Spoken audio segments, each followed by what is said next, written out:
शुरुआत करते हैं दोस्तों आज के न्यूज़पेपर की। हम पहली न्यूज़ देखने वाले हैं, राहुल गांधी से रिलेटेड ये न्यूज़ है। ठीक है। अभी हाल ही में राहुल गांधी के घर में दिल्ली पुलिस ने दस्तक दी। दिल्ली पुलिस राहुल गांधी के यहाँ गई थी पूछताछ करने के लिए उनके एक बयान के ऊपर, और वो जो बयान आया है वो लगभग आज से 45 दिन पहले का है। उस टाइम में पुलिस कहाँ गई थी?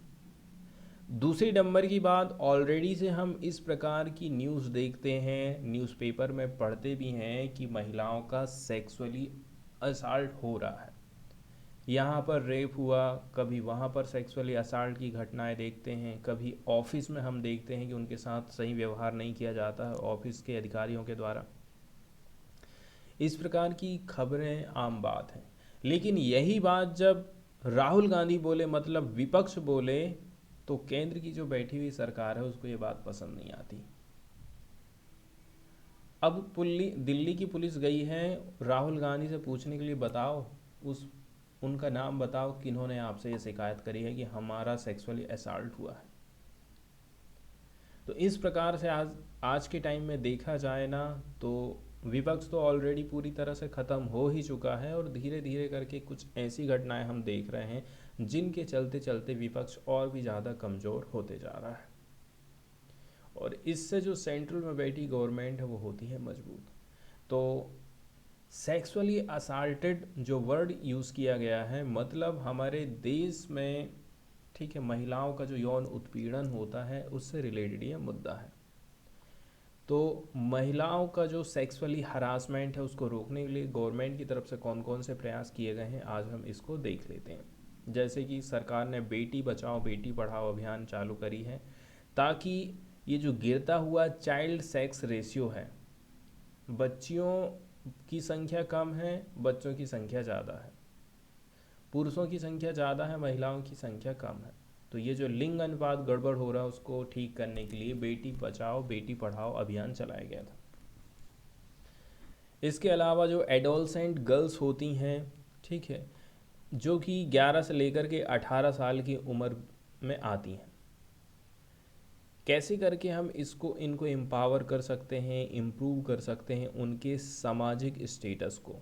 इसके लिए nutrition, life skill, home skill, vocational training दी जाएगी।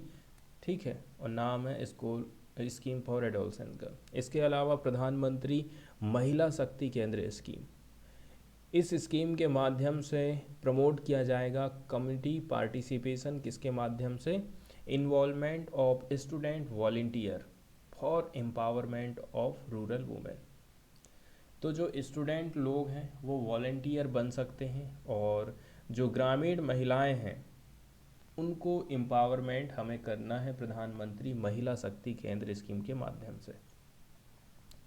फिर सरकार राष्ट्रीय महिला कोष लेकर के आई थी ताकि प्रोवाइड किया जा सके micro credit to poor women. गरीब महिलाओं को लोन देने के लिए ये स्कीम चालू हुई है। ठीक है, ताकि उनकी जो जीविका है उसको सपोर्ट मिल सके, इसके साथ साथ में इनकम जनरेटिंग एक्टिविटी हो सकें, और कंसेशनल टर्म, और ये जो लोन दिया जाएगा उनको काफ़ी सस्ते दर पर दिया जाएगा। इसके बाद स्वाधार गृह, ठीक है, स्वाधार गृह योजना ये प्रोवाइड करती है relief and rehabilitation to destitute women and women in distress. तो ऐसी महिलाएं जो कि कहना चाहिए डिस्ट्रेस में हैं, पीड़ित हैं, सताई हुई हैं, उनके लिए स्वाधार गृह योजना चालू करी गई है, ताकि उनको फिर से कहीं ना कहीं हम व्यवस्था बना सकें, रिहेबलाइजेशन कर सकें उनका। फिर सरकार उज्ज्वला योजना लेकर के आई थी, comprehensive scheme for prevention of trafficking and rescue rehabilitation, reintegration and repatriation of victims of trafficking for commercial sexual exploitation। देखिए, ऐसी महिलाएं जिनको बेच दिया जा रहा है, ठीक है, ऐसी जो शिकार हुई महिलाएं हैं, लड़कियां हैं, उनके लिए रिहेबलाइजेशन करना, उनका रेस्क्यू करना, ये सारी की सारी जो चीज़ें हैं वो उज्ज्वला स्कीम के अंतर्गत करी गई है। वो सिलेंडर वाली योजना नहीं है।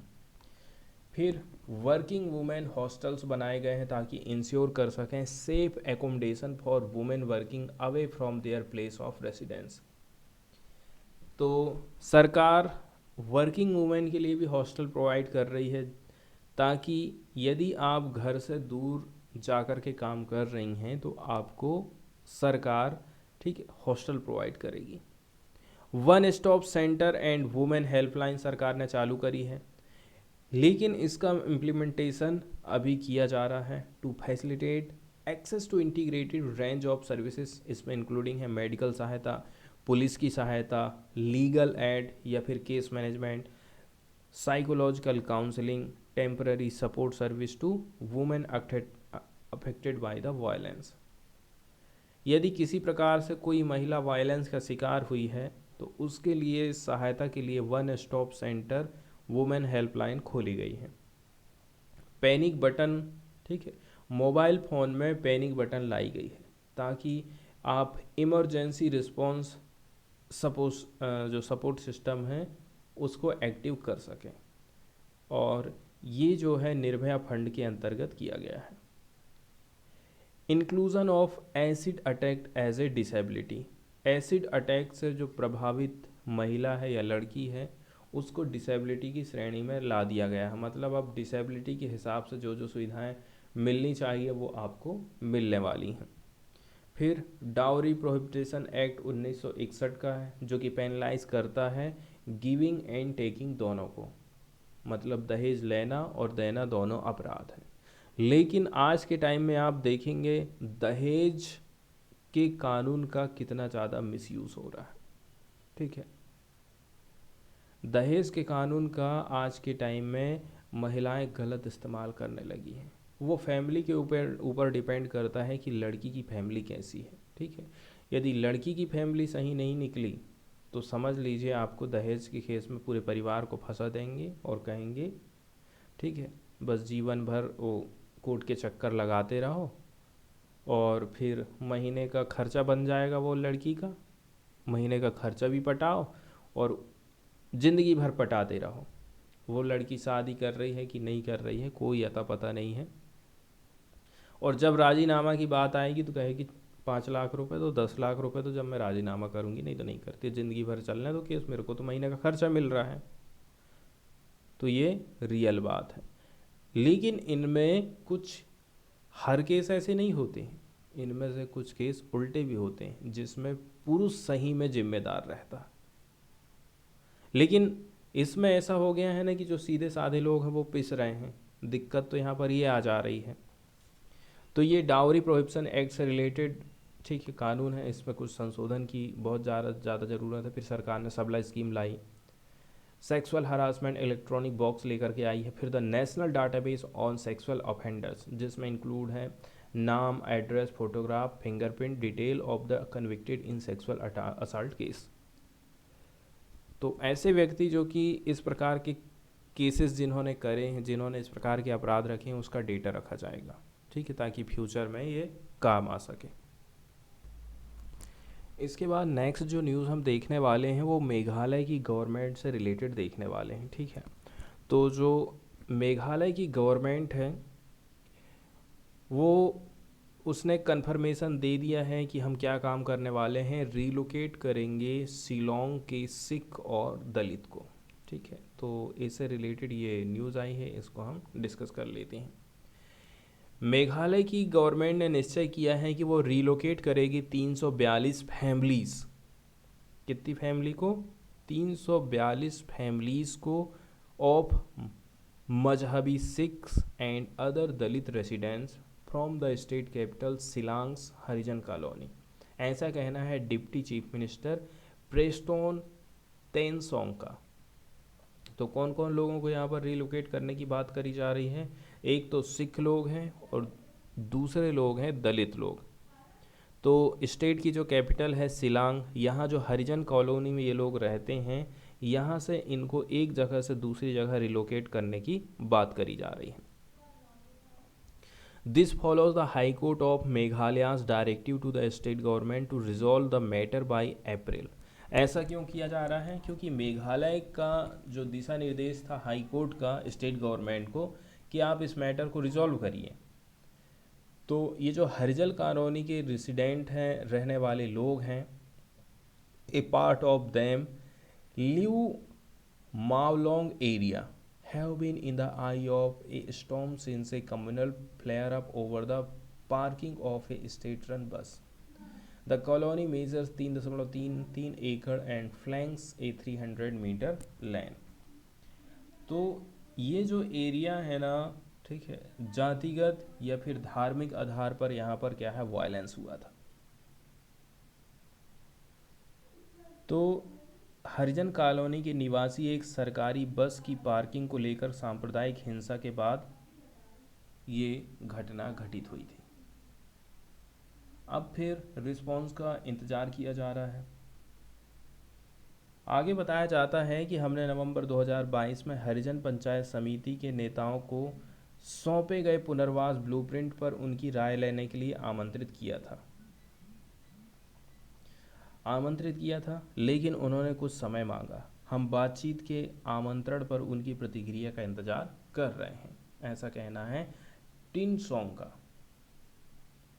तो चीफ जस्टिस संजीव बनर्जी, इसके साथ साथ में जस्टिस वान लूरू देंगडो, इन्होंने ऑर्डर दिया था कि पार्टी को रिजॉल्व करना चाहिए इस मैटर को by April, so that relocation, if any, could take place within the next 2 or 3 months and the matter is given a final quiet. तो मामले को आपको अंतिम रूप देना है। ये जो हिंसा है आप इसको कैसे करके रोक सकते हैं? तो दो समुदायों के बीच में यदि हिंसा हो रही है, दो धर्मों के बीच में यदि हिंसा हो रही है, तो इन लोगों को आप क्या काम कर देते हैं, एक जगह से दूसरी जगह रिलोकेट कर दो, एकदम झगड़े को ख़त्म ही कर दो। सुनवाई के दौरान सरकार ने अदालत को सूचित किया था कि उसने बीवर रोड पर शिलांग नगर पालिका बोर्ड के परिसर में स्थानांतरण के प्रस्ताव पर प्रतिक्रिया देने के लिए एचपीसी को 10 अप्रैल तक का टाइम दिया था और अगली सुनवाई होने वाली है 24 अप्रैल को। इसके बाद वाली न्यूज़ हम देखने वाले हैं रबर के उत्पादन से संबंधित। तो रबर के उत्पादन से संबंधित जो डेटा है वो यदि हम स्टेट वाइज देखें ना, 2018-19 का डेटा है, यहाँ तक 2018-19 तक का डेटा है। 15-16, 16-17, 17-18 और 18-19 में कौन से राज्य कितना प्रोडक्शन किए हैं? तो 4,38,630 टन, 5,40,000, 5,40,000, 4,90,000।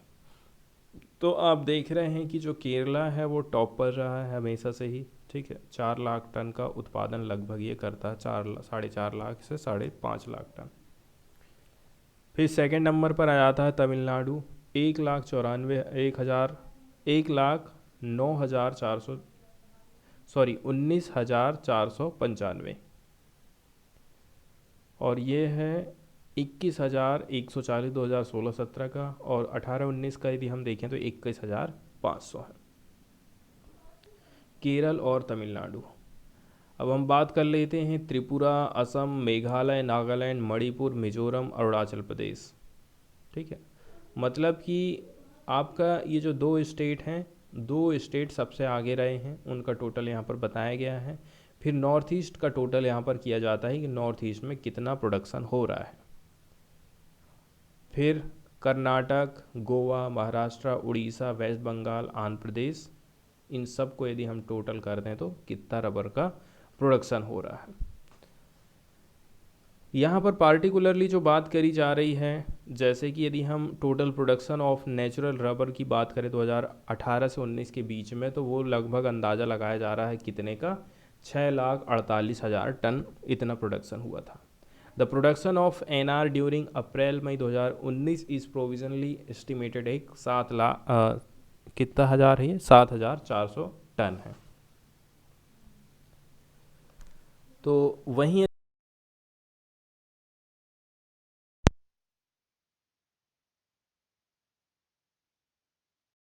उत्पादन किया जाता है एशिया के द्वारा, ठीक है। फिर इसके बाद नंबर लगता है अफ्रीका का, इसके बाद अमेरिका। तो ये सब देश हैं जो कि विश्व लेवल पर इसका प्रोडक्शन कर रहे हैं। कंट्री वाइज यदि हम बात कर लें तो सबसे ज़्यादा प्रोडक्शन कौन कर रहा है, ठीक है, सबसे ज़्यादा प्रोडक्शन में आगे है रबर के थाईलैंड, ठीक है, थाईलैंड के द्वारा सबसे ज़्यादा प्रोडक्शन किया जाता है रबर का पूरे विश्व भर में। इसके बाद आता है नंबर इंडोनेशिया का, ठीक है, इंडोनेशिया के बाद आता है वियतनाम, फिर आता है इंडिया। मतलब विश्व की जो 10 लार्जेस्ट कंट्रीज़ हैं नेचुरल रबर के प्रोडक्शन के हिसाब से यदि 2019 के डेटा को हम देखें तो थाईलैंड पहले नंबर पर है, फिर इंडोनेशिया है, फिर वियतनाम है, फिर इंडिया है, फिर चाइना, ठीक है, कोटे डी आइवरी, फिर है मलेशिया, फिलीपींस, ग्वाटेमाला और म्यांमार। तो ये हैं विश्व की 10 ऐसी कंट्रीज जो कि सबसे ज़्यादा रबर का उत्पादन करती हैं।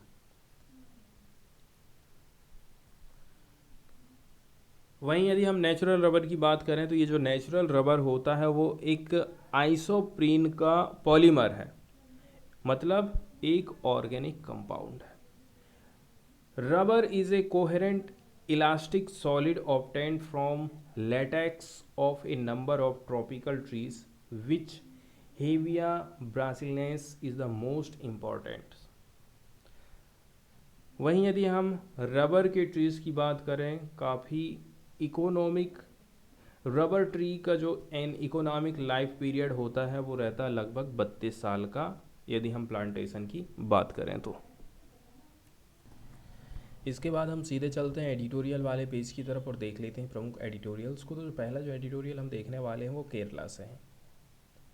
केरला को अपना जो वेस्ट मतलब कचरे की डंपिंग है, कचरे के जो ढेर लगे हुए हैं उनसे रिलेटेड आप जो भी पॉलिसी बना रहे हैं, आप कचरे की जो प्रोसेसिंग कर रहे हैं वो केंद्र के लेवल पर ही कर रहे हैं, आप उसको डिसेंट्रलाइज करिए। इसके लिए आप जो भी स्कीम चला रहे हैं, जो भी योजनाएं चला रहे हैं, जो भी काम कर रहे हैं, तो उसको डिसेंट्रलाइज करने की ज़रूरत है, ऐसा इस आर्टिकल में फोकस किया गया है। अभी हाल ही में हम देखे हैं कि जो ब्रह्मापुरम 2 मार्च को स्पॉटलाइट में रहा था। स्टेट के इनइफेक्चुअल सॉलिड वेस्ट मैनेजमेंट की प्रैक्टिस के चलते चलते क्या क्या चीज़ हमको देखने को मिल रही है, बड़े पैमाने पर वेस्ट सेग्रीगेशन नहीं किया जा रहा है। It source to discrepancies between contractors action to maintain the landfill and their obligation. असल में क्या हुआ होगा कि सरकार ने किसी ठेकेदार को ठेका दे दी, लेकिन उस ठेकेदार ने अच्छे से काम नहीं किया। मतलब ये पहली बार ऐसा है नहीं, ठीक है।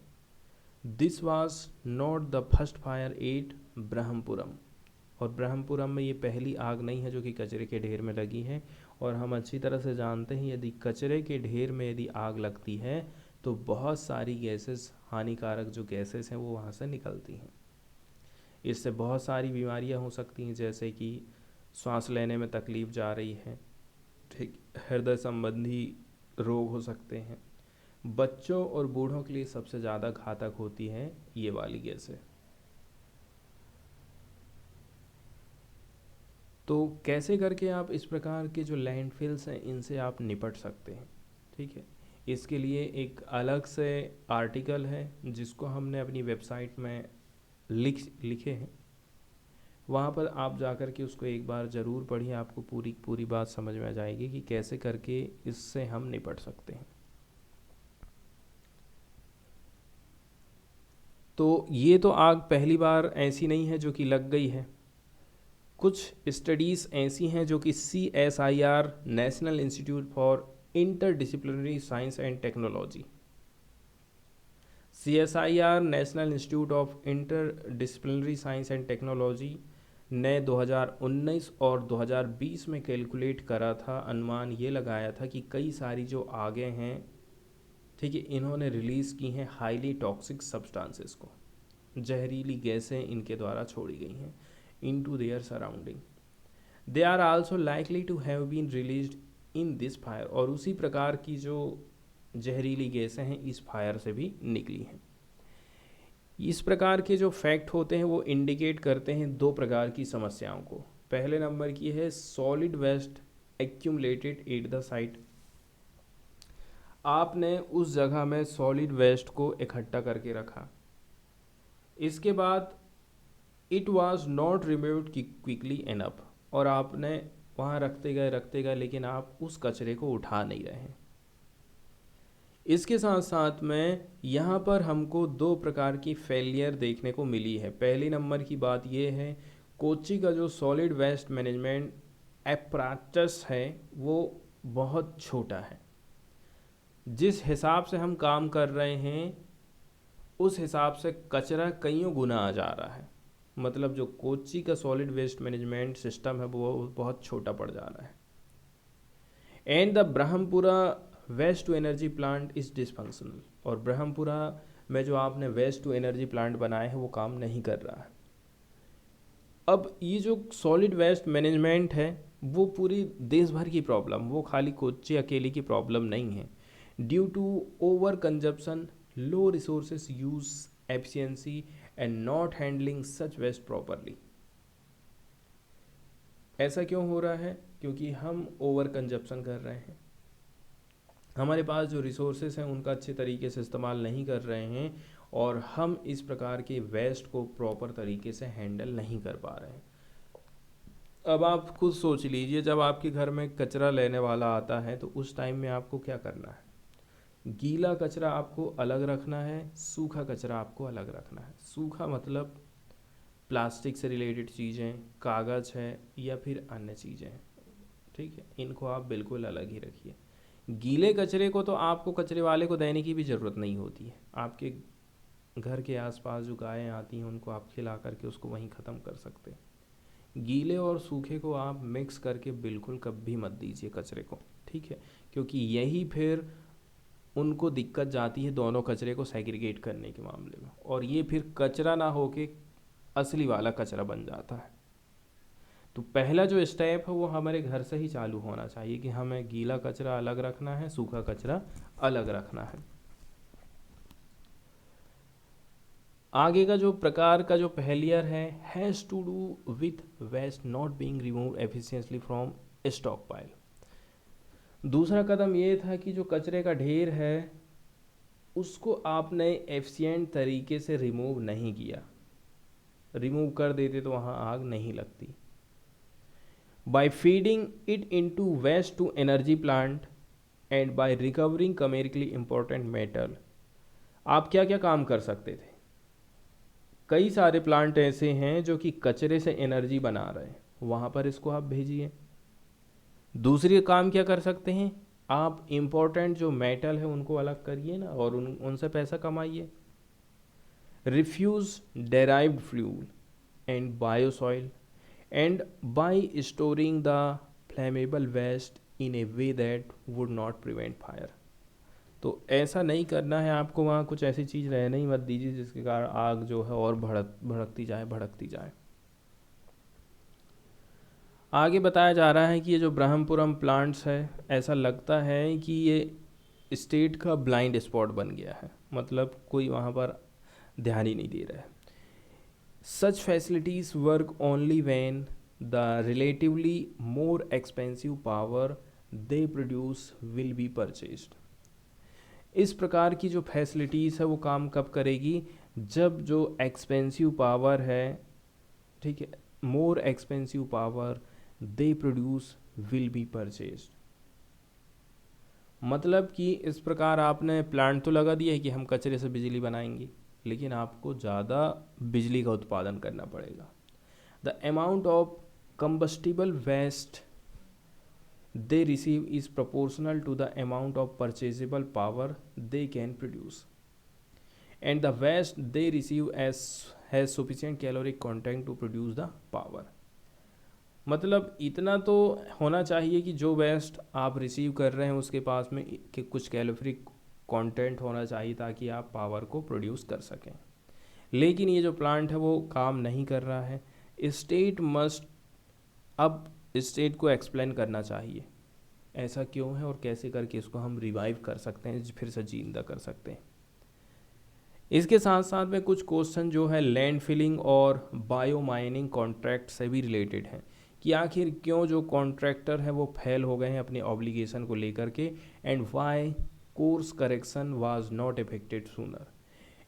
It is of concern that state overlooked supreme court and NGT order to prevent such order. ऐसा लगता है, ठीक है, हमें तो ऐसा ही लग रहा है, it is of concern that state ने ओवरलुकिंग कर दिया है सुप्रीम कोर्ट और नेशनल ग्रीन ट्रिब्यूनल के ऑर्डर को इस प्रकार की फायर से बचने के लिए।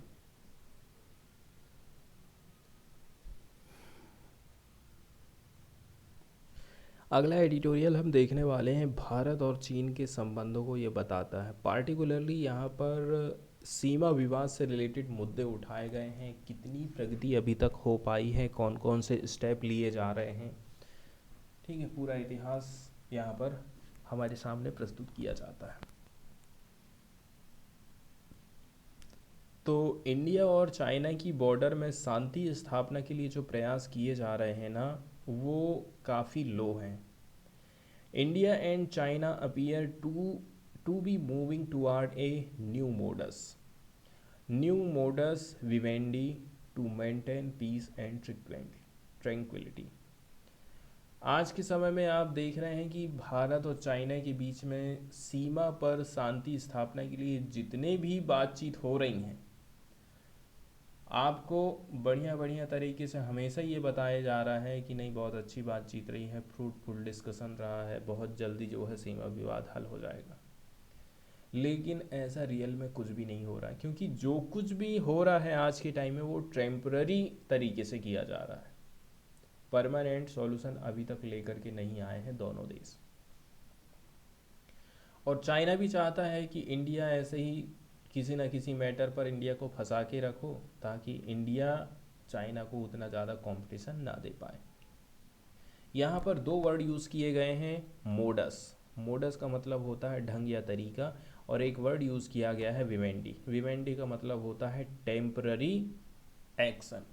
पार्टिकुलरली ये पॉलिटिकल में हम इसका इस्तेमाल करते हैं। हम देख रहे हैं कि लंबे समय से इनका झगड़ा चला आ रहा है 4000 किलोमीटर की बॉर्डर में। 2020 में, ठीक है, ओल्डर अरेंजमेंट की बात करें, ठीक है, पुराने अरेंजमेंट की यदि हम बात करें, जिसने आकार लिया था कुछ एग्रीमेंट के द्वारा, जैसे पहले 1993 में हुआ, फिर 96 में हुआ, 2005 में हुआ, फिर 2013 में हुआ। came apart in Ladakh after Chinese marched troops in Tibet and established blockades at 6 points on the line of actual control to prevent Indian troops from patrolling the border। आगे देखते हैं कि तिब्बत पर कब्जा तो किया चाइना ने, इसके बाद 6 जो पेट्रोलिंग पॉइंट है जहां पर आप बॉर्डर में पेट्रोलिंग करते थे, आपको चाइना ने रोका। मतलब कि हमें कुछ नए मेजर्स अपनाने की ज़रूरत है एलओसी के अक्रॉस में, ना केवल लद्दाख में। हमने क्लैश देखे थे, ठीक है, दोनों सेनाओं के बीच में कुछ घटनाएं घटित हुई थी, जिसके चलते चलते 20 इंडियन सोल्जर की डेथ हुई थी और 4 चाइनीज़ सोल्जर की डेथ हुई थी। मतलब एलएसी पर इस प्रकार का पहला लॉस हम देखे हैं 1975 के बाद से। सीनो इंडियन क्लैश हुआ था कब? दिसंबर 2022 में। जगह है यांगसे। ये एरिया पड़ता है नॉर्थ ईस्ट ऑफ तवांग। यहाँ से ये सजेशन निकल कर के आया था कि कुछ नए मेजर्स अपनाने की ज़रूरत है, ताकि एलएसी में, न केवल एलएसी में बल्कि लद्दाख में भी शांति स्थापना हो सके। फिर बॉर्डर की जो सिचुएशन है उसको आसान बनाने के लिए कौन कौन से कदम उठाए गए हैं, इसको लेकर के बात बताई जाती है। हम कई सारी इस प्रकार की रिपोर्ट देखे हैं जहाँ पर इम्पोर्टेंट डिस्कशन किए गए हैं। एक यहाँ पर नाम बताया जा रहा है शिल्पाक एम्बुले, जो कि जॉइंट सेक्रेटरी हैं east Asia division of the Indian ministry of external affair के। एक तो हमारी तरफ से ये व्यक्ति, और दूसरा है office of the external affairs minister and Hong Liang, ये डायरेक्टर जनरल है department of boundary and ocean affair, ministry of foreign affair China, दोनों के बीच में डिस्कशन हुआ था। इनकी मीटिंग हुई थी बीजिंग में, और ये 26वें नंबर की मीटिंग है। Working mechanism for consultation and coordination, shortcut में इसको WMCC कहते हैं। ये चाइना बॉर्डर अफेयर्स के ऊपर काम करती है, और डेट रखी गई थी इसकी 22 फरवरी 2023। मतलब ये पहली जो मीटिंग थी, पहली इन पर्सन मीटिंग है WMCC की। Had held the previous 11 round since 2020 event bye A video conference. मतलब पहले ज़्यादातर जो मीटिंग हुई थी वो वीडियो कॉन्फ्रेंस के माध्यम से ही हुई थी, लेकिन ये वाली जो मीटिंग है फेस टू फेस हुई थी। अब कुछ नेगोशिएशंस हुए हैं पिछले 3 साल में, उनके ऊपर फोकस किया जा रहा है। 2 साइड में मैनेज किया गया है डिसंगेजमेंट को। चाइना भी पीछे हटा है और हम भी पीछे हटे हैं। मतलब 6 में से 4 पॉइंट के ऊपर तो डिसंगेजमेंट हो गया है। गलवान, पेंगोंगसो, गोघरा पोस्ट और जियानान पास, PP-15 जिसको बोलते हैं हम, तो 6 में से 4 में तो डिसंगेजमेंट हो गया है। लेकिन 2 जो ऐसे की एरियाज हैं अभी भी सेटल नहीं हो पाए हैं। वो कौन कौन से हैं? देपसांग बल्ग और चार्डिंग निंगलुंग जंक्शन, ये पड़ता है देमचौक एरिया में। और पूरा जो क्षेत्र है लगभग 1000 स्क्वायर किलोमीटर का है, जो कि अभी भी यहाँ से डिसंगेजमेंट नहीं हुआ है। फिर प्रेस रिलीज़ करी जा रही है अलग अलग, इंडिया की तरफ से अलग, चाइना की तरफ से अलग। तो जो इंडियन प्रेस रिलीज़ की बात करें, ठीक है, मीटिंग के बाद में उन्होंने क्या कहा कि जो डिसंगेजमेंट का प्रपोज़ल है रिमेनिंग एरिया में, उसको डिस्कस अब हमने करे हैं। बातचीत जो हुई थी ओपन और कंस्ट्रक्टिव मैनर में हुई थी। इससे क्या होगा? इससे कुछ कंडीशन क्रिएट होंगे जिससे हम रिस्टोर कर सकते हैं नॉर्मेलसी इन बायलैटरल रिलेशन। मतलब इंडिया के द्वारा जो स्टेटमेंट दिया जाता है वो हमेशा अच्छा ही दिया जाता है, आपको सुनकर के बहुत अच्छा लगेगा। लेकिन वहीं जो चाइनीज़ की तरफ से स्टेटमेंट दिया गया है वो थोड़ा सा डिटेल में दिया जाता है कि आखिर रियल में बात क्या हमने करे हैं। Achievements made in disengagement of border troop of 2 countries at 4 location including Galwan Valley. China ने एकदम क्लियर बात बताया था कि 4 लोकेशन ऐसी हैं जहां पर डिसंगेजमेंट की बात हुई है, इसमें इंक्लूड है गलवान वैली। 2 साइड ऐसी हैं, ठीक है। 2 side would work along established lines and settle the remaining issue on the western of boundaries। लेकिन सबसे इम्पोर्टेंट ये बात है कि ये जो दोनों साइड है उन्होंने डिस्कस किया था कुछ अदर उपायों के बारे में भी, ठीक है, ताकि हम जो है बॉर्डर सिचुएशन को थोड़ा आसान बना सकें। इसके अलावा एग्री हो गए थे कि हम कुछ प्रयास करेंगे ताकि हम प्रमोट कर सकें बॉर्डर की सिचुएशन को, ठीक है, फेज वाइज।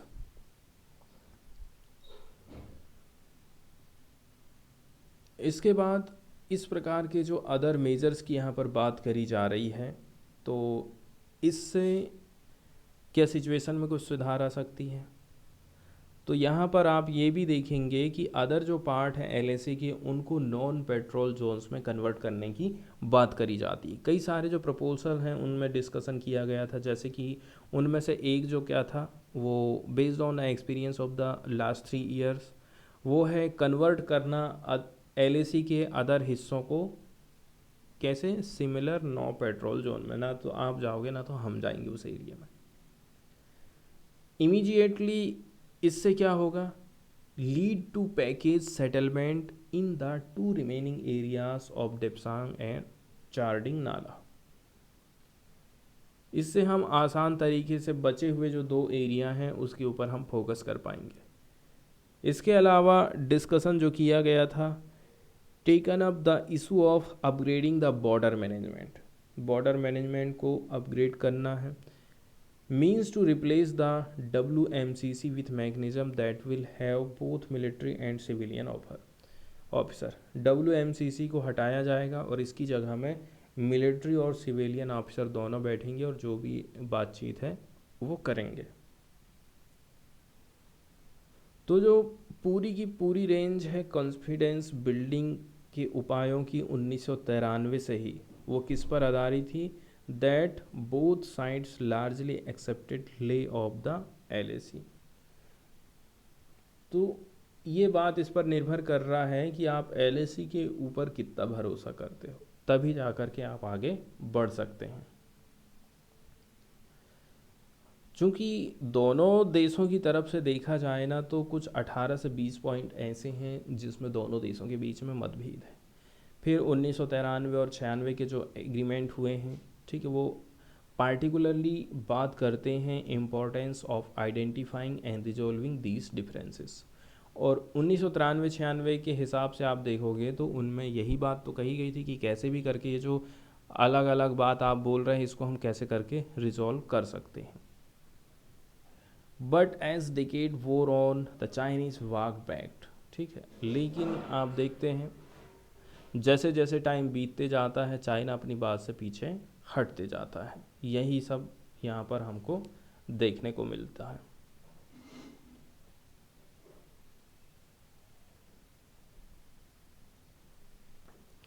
इसके बाद वाला जो एडिटोरियल है वो हम देखने वाले हैं हमारे हेल्थ सेक्टर को लेकर के, किस प्रकार से हम आगे बढ़ सकते हैं UHC के कॉन्सेप्ट को लेकर के।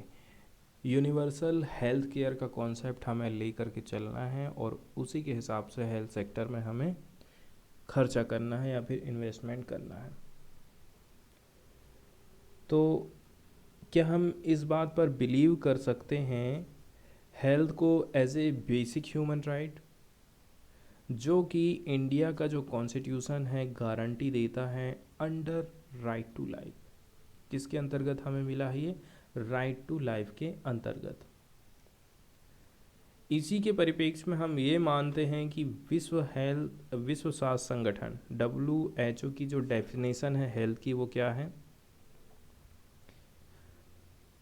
हेल्थ की यहाँ पर टोटालिटी की बात करी जाती है, ठीक है, कैसे आप मेंटल तरीके से स्वस्थ हैं, इसके अलावा सामाजिक तौर पर भी आप खुश हैं, इसके अलावा हैप्पीनेस, इन चीज़ों को भी इसमें इंक्लूड किया जाता है। मेंटल, सोशल एंड हैप्पीनेस, किन के साथ साथ में फिजिकल फिटनेस तो होना ही चाहिए, इसके साथ साथ में आपके शरीर में किसी प्रकार का डिजीज़ नहीं है, आप किसी प्रकार से डिसेबिलिटी को नहीं फेस कर रहे हैं, तब जा कर के उस कंडीशन को हम बोलते हैं हेल्थ।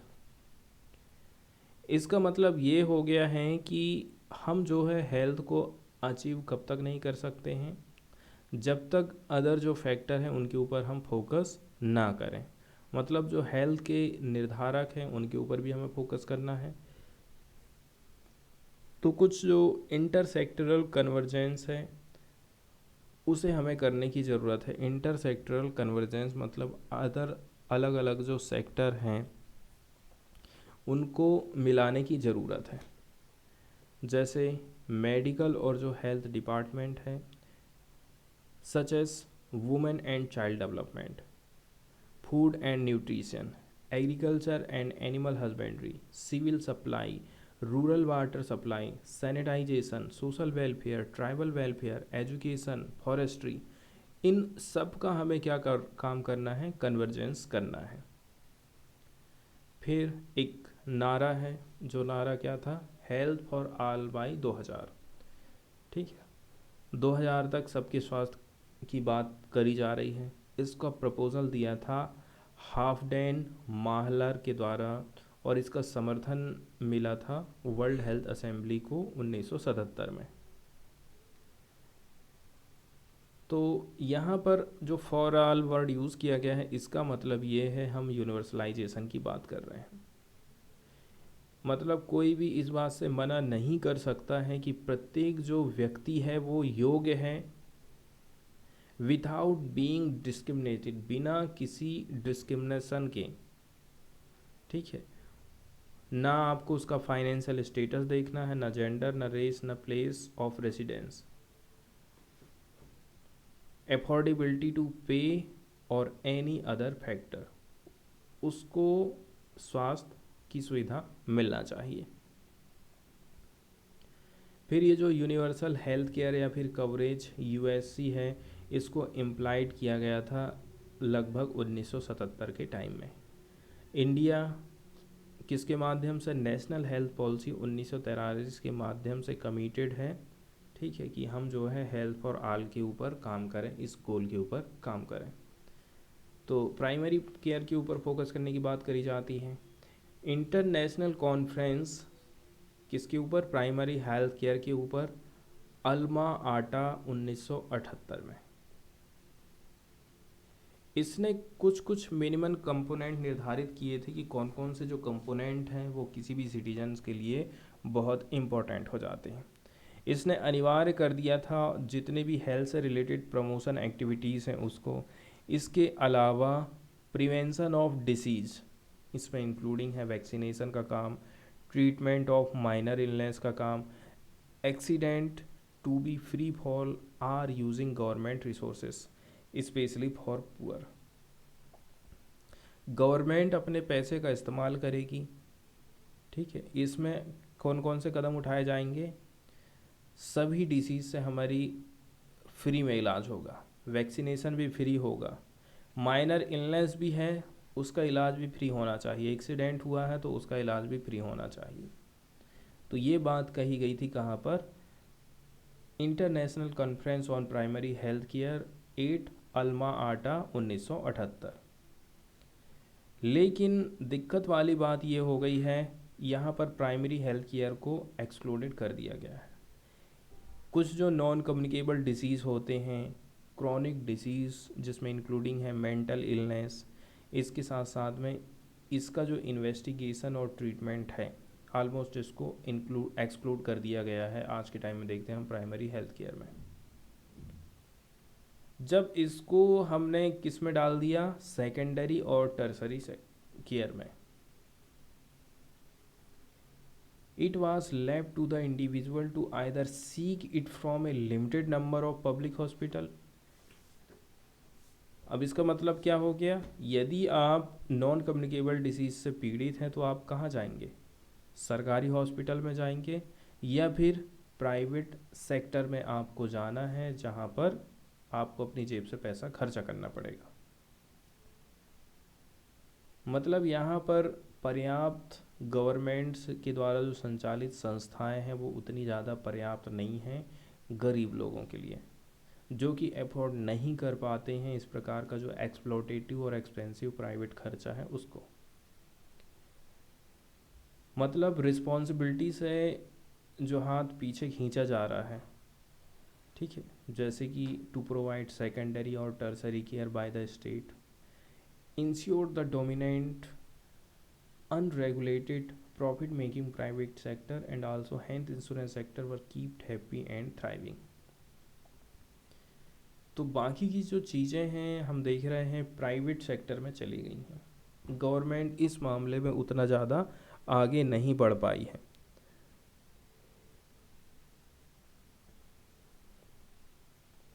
इसके बाद वर्ल्ड लेवल पर और भी कई सारे रिजोल्यूशन आए हैं, जैसे कि एक 2011 का रिजोल्यूशन आया था, वर्ल्ड हेल्थ असेंबली रिजोल्यूशन 2011 का। तो जो हेल्थ फॉर ऑल का फार्मूला शुरू में चल रहा था यूएससी के कॉन्सेप्ट के ऊपर, तो इसके लिए वर्ल्ड हेल्थ असेंबली रिजोल्यूशन 2011 लेकर के आया गया था। इसमें क्या कहा गया है कि जितने भी देश हैं वो टाइम टाइम में एकदम टाइम बाउंड मैनर में फाइनेंस प्रोवाइड करें अपने हेल्थ सेक्टर को, ताकि लोगों का जो जेब का खर्चा हो रहा है उसको आप रोक सकें। A catastrophic expenditure in health resulting in the empowerment of families. तो जो लोग इलाज नहीं करवा पाते हैं, हम देख रहे हैं कि वो किसी न किसी प्रकार से उनका जो हेल्थ है वो बिगड़ते ही जाता है। फिर एस्टाना डिक्लेरेशन आया 2018 का, पार्टनरशिप की बात इसमें करी जाती है। तो प्राइवेट सेक्टर के साथ में आपको पार्टनरशिप करना है।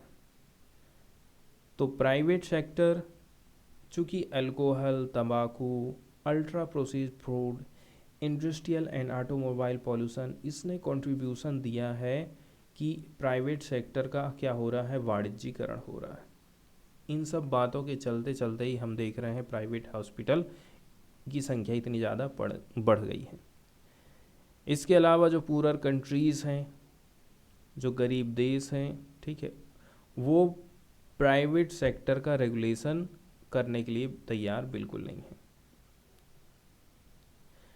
लेकिन इससे जो है पॉवर्टी, गरीबी, अनएम्प्लॉयमेंट, पुअर लाइवलीहुड, इसको तो आप एड्रेस नहीं कर पाएंगे। बट इल्यूजोसाइस, इल्यूगोसिस का मतलब होता है प्रशंसा करना।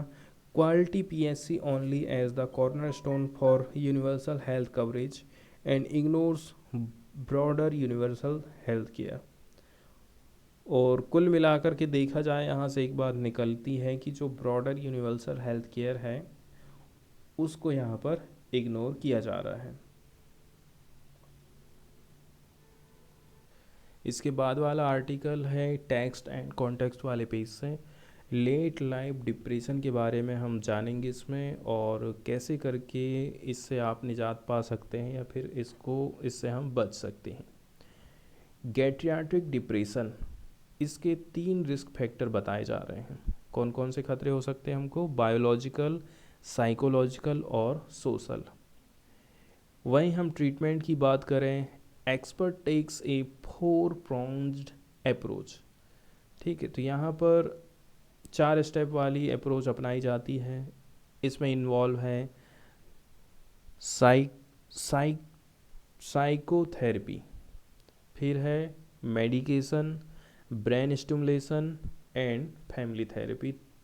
तब जाकर के जो गैरियाट्रिक डिप्रेशन है उससे निजात पाया जाता है।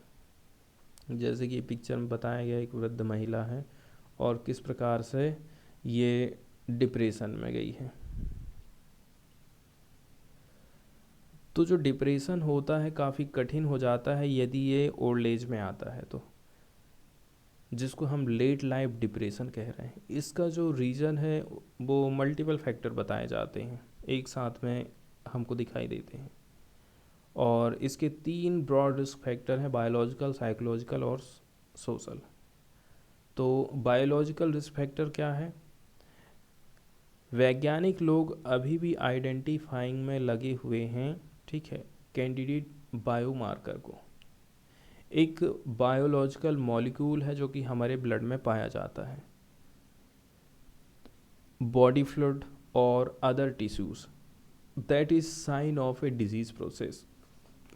मतलब कि कैंडिडेट बायोमार्कर की पहचान में वैज्ञानिक लोग लगे हैं, जैसे कि हमारे ब्लड का कोई मॉलिक्यूल तो नहीं है वो, या फिर हमारे शरीर से निकलने वाला कोई द्रव, या फिर कुछ अदर टिश्यूज़, जिससे हमें पता चल सके इस डिसीज़ प्रोसेस का।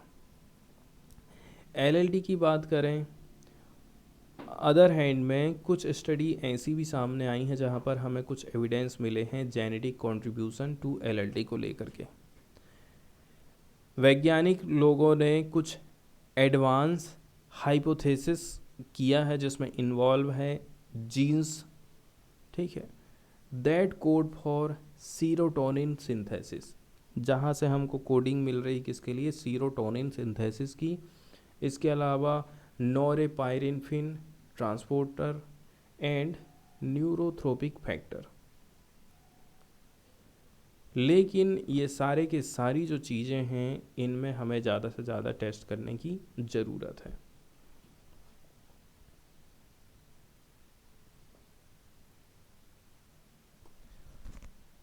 अब कुछ जो रिसर्चर लोग हैं वो वस्कुलर थ्योरी की बात करते हैं। वस्कुलर थ्योरी का मतलब क्या है कि इन्होंने कुछ ऑब्जर्वेशन लेकर के आए हैं। तो जो डिप्रेशन है वो एक फ्रिक्वेंट रिजल्ट माना जाता है उन लोगों में जिनको स्ट्रोक आया है। फिर वस्कुलर डिप्रेशन को जोड़ करके देखा जाता है, दिमाग में यदि किसी प्रकार से घाव हो जाता है तो उसको, ठीक है। और हमारा जो ब्रेन है उसके ऊपर ब्राइट स्पॉट्स के रूप में दिखाई देता है। इस प्रकार के जो स्पॉट्स होते हैं जिनको हम white matter hyper intensities disrupt brain signalling and brain circuit, तो इसको हम वाइट मैटर हाइपर इंटेंसिटीज कहते हैं।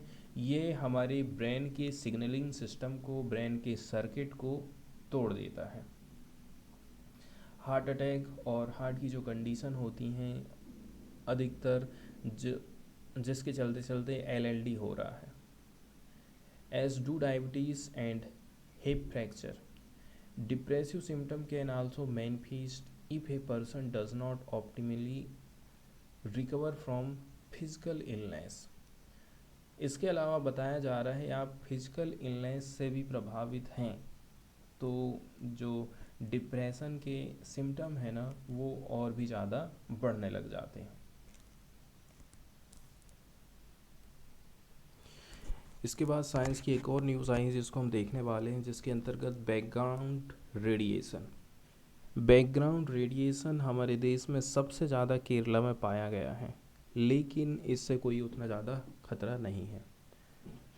तो जो हायर रेडिएशन का लेवल है कोल्लम में, ये जिम्मेदार है किसके लिए, मोनाजाइट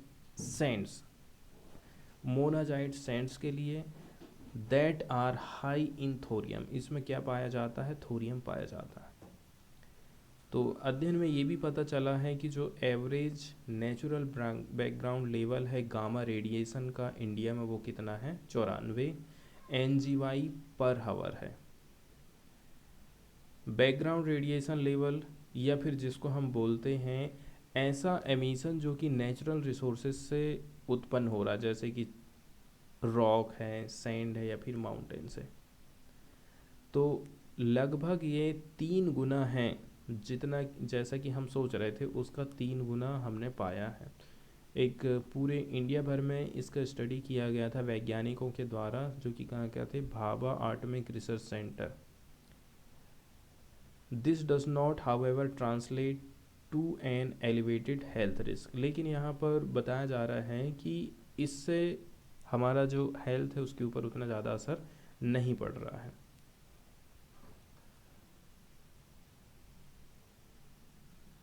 अब देखिए यहाँ जो रेडिएशन की बात करी जा रही है, ठीक है, और जो कि कहाँ से उत्पन्न हो रहा है, जो अनस्टेबल एलिमेंट है वहाँ से, and these can be form anywhere, और इसका निर्माण कहीं पर भी हो सकता है। मतलब इसमें इंक्लूड है हमारी बॉडी के अंदर भी, वहाँ से भी इस प्रकार से रेडिएशन हो सकता है। गामा रे एक रेडिएशन का प्रकार है जो कि गुजर सकती हैं अनऑब्स्ट्रक्टेड थ्रू मैटर, ठीक है। बताया जा रहा है कि ये मैटर से होकर के गुजरती हैं तो कैसा क्या निर्माण करती हैं, परछाई का निर्माण करती हैं। तो उसी से रिलेटेड यहाँ पर बात बताई जाती है। चूँकि जो एक्सट्रीमली एनर्जेटिक किस लिए बोल रहे हैं इनको, क्योंकि बहुत ज़्यादा एनर्जी इनसे निकलती है। फिर भी बताया जा रहा है ये हार्मलेस हैं। यदि कब तक ये हार्मलेस मानी जाती हैं, they are harmless unless present in large concentrated doses. यदि एक ही जगह पर इनका कंसंट्रेशन होगा तभी ये हार्मफुल रहती हैं। इसके साथ साथ में हम देखते हैं इंटरनेशनल एटॉमिक एनर्जी एजेंसी, इसने मैक्सिमम रेडिएशन के एक्सपोजर लेवल को बता दिया है, और इसको हमारे इंडिया की तरफ से जो एटॉमिक एनर्जी इस्टेब्लिशमेंट है उसने भी अपनाया है कि कितना उत्सर्जन जो हो रहा है हमारे लिए ठीक हो सकता है। जैसे कि जो पब्लिक एक्सपोजर है वो 1 मिली सिल्वर्ट सालाना, इसको क्रॉस नहीं करना चाहिए, जो कि जो लोग प्लांट में काम कर रहे हैं, ठीक है। तो इन लोगों के लिए ये जो एक्सपोजर है उसको 1 मिली सिल्वर्ट एवरी ईयर के हिसाब से फिक्स कर दिया गया है। By virtue of their occupation student be expose to over 30 millisievert every year. फिर यहाँ पर काम की प्रकृति के हिसाब से बताया जा रहा है, ठीक है, कि मैक्सिमम कितना 30 मिली सिल्वर्ट एवरी ईयर। आगे यदि हम बात करें, the present study found that average natural background level of gamma radiation in India was 94। तो हमारे देश में जो एवरेज नेचुरल बैकग्राउंड लेवल है गामा रेडिएशन का वो कितना है, 94 नैनोग्रे पर हावर है, या फिर जिसको अदर भाषा में कहें तो 0.8 मिली साइवर्ट पर ईयर है। तो ये जो इस प्रकार की जो स्टडी है, पिछली की बात करें उसको हमने कंडक्ट कराए थे 1986 में, और इसका कैलकुलेशन निकला था 89 नैनोग्रे पर आवर। तो एक ग्रे जो होता है बराबर होता है 1 साइवर्ट के। Though 1 unit refer to radiation emitted and the other to biological exposure. एक ग्रे का मतलब क्या होगा, 1 साइवर्ट के बराबर होगा।